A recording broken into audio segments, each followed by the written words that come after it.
There was a man in Mysore city. He was known to be some kind of a ghost buster or tantric. This guy has trapped ghosts in bottles. So I was just befriending him thinking, I will steal one bottle because I really wanted to see a ghost.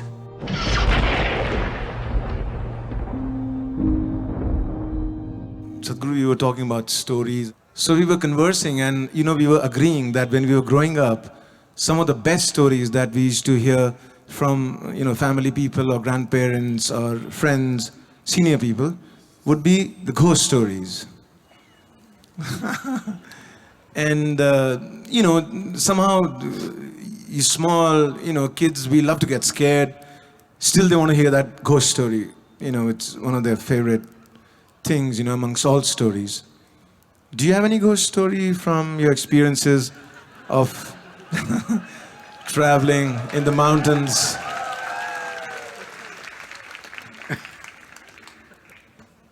Wow this is really getting him into trouble See, the purpose of telling you ghost stories was not to scare you, but to give you a hair-raising experience. This happened in a barber shop in Louisiana state. The whole place was filled with all kinds of horror comics and ghost stories and all kinds of things, only that. No newspapers, no other magazines, only these things. So one day somebody asked the barber, said, "Why have you put your whole place with these kind of stories in your saloon? You don't have anything else, nothing about styles, about fashion, nothing, only ghost stories and horror stories, why?" He said, "See, for my profession, if somebody's hair is standing, it makes it much easier."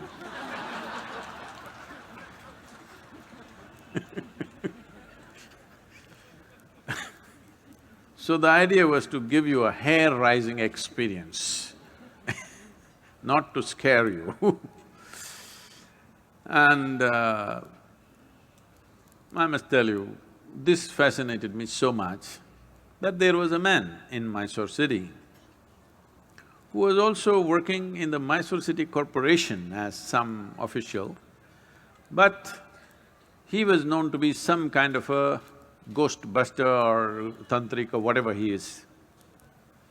So somebody told me, I was always looking for these kind of things, so somebody told me, this guy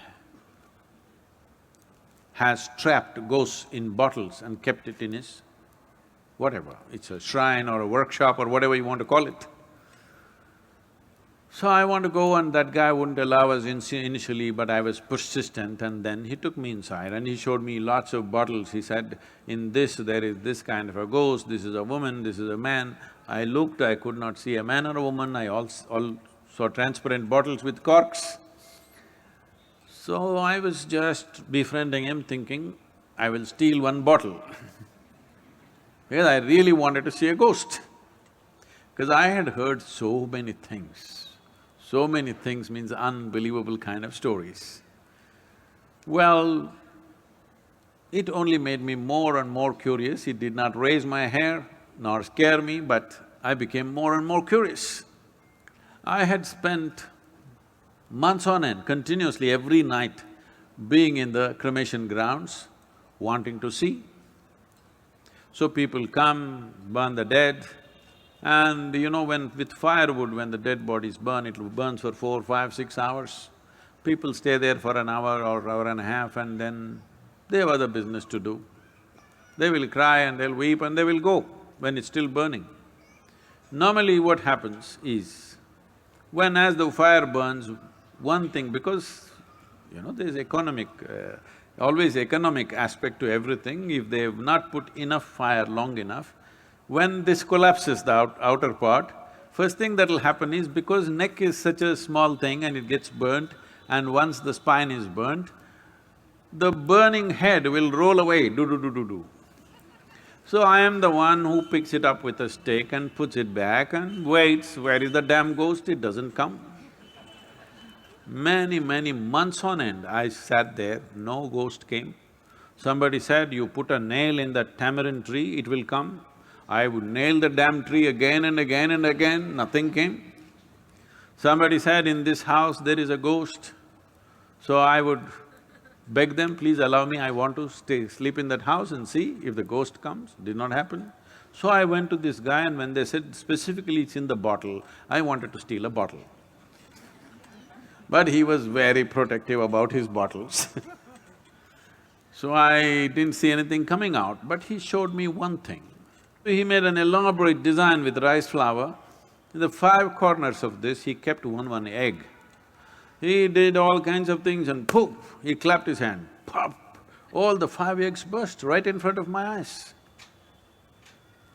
So, I thought, something. I don't know whether it's a ghost or it's a thing, whatever, but definitely he did not reach out to these five, he was standing away and all the five eggs burst. Then this was working on me, and I was walking in my house backyard, looking here and there. Then I saw guavas were hanging in the tree, the guava fruit. I looked at the fruit fell. I thought, what? I did it again and again, the fruit fell. Then I brought my friends and just, you idiots, watch this. Tuck, fruit fell. They said, what? Not once, 5, 10 times I did so that it's not an accident. But then, in about 3 days' time after I did this, a revulsion, I've never experienced it ever in my life because I've never stepped into those areas. A kind of revulsion went through my entire body that I knew that I had done something very fundamentally wrong. Never again. I said, you want the guavas? Go up and get it. You want anything in your life, go and get it. These kind of things we will never again do. So, I realized something is fundamentally wrong, use your energies like that. So what is a ghost? All of you are ghosts with a body. Those who are walking and sitting, everybody, you are ghosts with a body. But suddenly somebody lost their body and you think they are something horrible. Why? They're just like you, they just lost the body. Is it true that you gathered the body over a period of time? Suppose, let's say you had lost control over how much you eat and you became this big, and then you came to yoga program and whatever, and slowly you shrank into half your size. Does it mean to say half of you has become a ghost? Hello? So if somebody lost the body, 50, 60 kilograms of planet that we have picked up and made into this, if they put it back, is that a ghost? Then you are also a ghost with a body, isn't it? So this abnormal way of looking at life, that just because somebody lost their body, they've become something evil, something fearful, something terrible, is a very abnormal way of looking at life.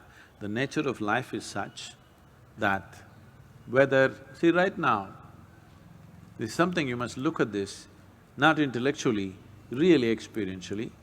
You're breathing, all of you, are you? Hello? I'm just checking. Hello? You're breathing. So if you're breathing, let us say this was like a building or whatever, right now we are in the quadrangle kind of place. So there is life here that you're breathing. You may call it air, but it's actually life, because if I take away this will go. Yes? Your life will go.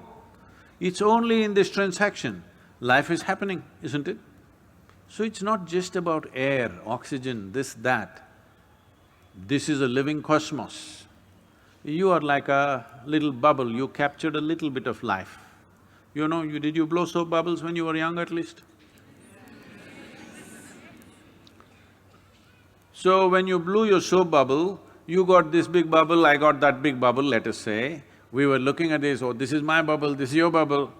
Then they went poop. When they go poop, You don't say, this is my air, this is your air, isn't it?